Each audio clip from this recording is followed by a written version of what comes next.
नमस्कार दोस्तों, स्वागत है आपका स्टोरी चेंज लाइफ चैनल पर।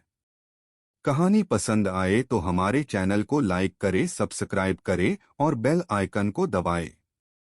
कहानी इस प्रकार है कि चंपकवन नाम का एक बड़ा सा जंगल हुआ करता था। उस वन में खूब सारे जानवर और पक्षी रहा करते थे। वहां के जानवर बिना कोई परेशानी जंगल में रहा करते थे। सारे पशु पक्षी प्रेम और सौहार्द के साथ रहा करते थे। उस जंगल में सभी जानवर एक दूसरे को बहुत सहयोग करते थे। उस जंगल में कोई भोला जानवर रहता था तो कोई बुरा जानवर रहता था। उन भोले जानवरों में हिरण जैसे जानवर थे तो बुरे जानवरों में बाघ और शेर जैसे जानवर रहा करते थे। बुरे जानवर अक्सर अच्छे जानवरों को तंग किया करते थे। बुरे जानवर पूरे जंगल में अपना आतंक फैलाया रखते थे। अच्छे जानवरों के बीच ऐसे बुरे जानवरों का खौफ था। एक दिन एक हिरण बहुत प्यासा था। वह अपनी प्यास मिटाने के खातिर तालाब के पास आया। फिर वह जैसे ही पानी पीने लगा उसे लगा कि कोई जानवर उसके पीछे खड़ा है। लेकिन जब उसने पीछे मुड़कर देखा तो पाया कि वहां कोई नहीं था। लेकिन जब उसे फिर से किसी के कदमों की आहट सुनाई दी तो उसने फिर से पीछे मुड़कर देखा। इस बार उसने देखा कि सामने एक बाघ खड़ा था। बाघ ने जल्दी से हिरण पर हमला किया और हिरण वही ऐन मौके पर मर गया। आखिरकार बाघ ने अपना शिकार कर लिया। अब ऐसा हर रोज होने लगा था। ऐसा होने पर जानवरों के मन में और भी अधिक डर बैठ गया।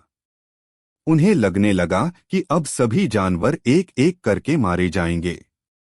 बाघ हर दिन तालाब के पास आता और वहां पर आकर हर रोज हिरण का शिकार कर लेता।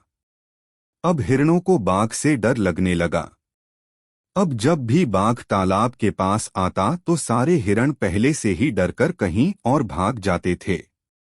बाघ को गुस्सा आता था कि वह अब हिरणों को मारने में असमर्थ क्यों हो रहा है। बाघ ने सोचा कि अब कोई बड़ी योजना बनानी होगी जिससे कि वह हिरणों का आसानी से शिकार कर सके। Join Telegram channel. इस बार बाघ ने बहुत बड़ी योजना रची। उसने देखा कि जंगल में खूब सारी लाल मिट्टी पड़ी थी। बाघ ने उस मिट्टी को उठाया और थोड़ी सी मिट्टी अपने शरीर पर लगा ली।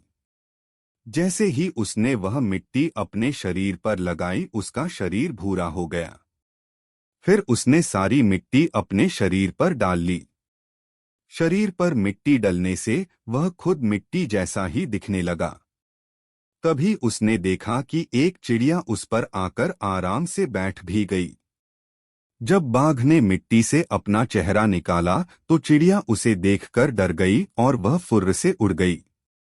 अब बाघ को समझ आ गया था कि उसे क्या करना था। अगले दिन बाघ अपने शिकार की प्रतीक्षा में अपने आप को मिट्टी से ढककर बैठ गया। हिरणों को यह भनक तक नहीं थी कि बाघ उस मिट्टी के नीचे छुपकर बैठा था। हिरण बिना बाघ के डर के पानी पीने तालाब के पास पहुंचे। मिट्टी के नीचे दबा हुआ बाघ अपने शिकार पर घात लगाए बैठा था। उसकी नजर फुर्ती से एक मोटे ताजे हिरण पर गई। जब सभी हिरण पानी पीने में व्यस्त थे तो बाघ ने झटपट उस भरे हुए शरीर वाले हिरण पर छलांग लगाई।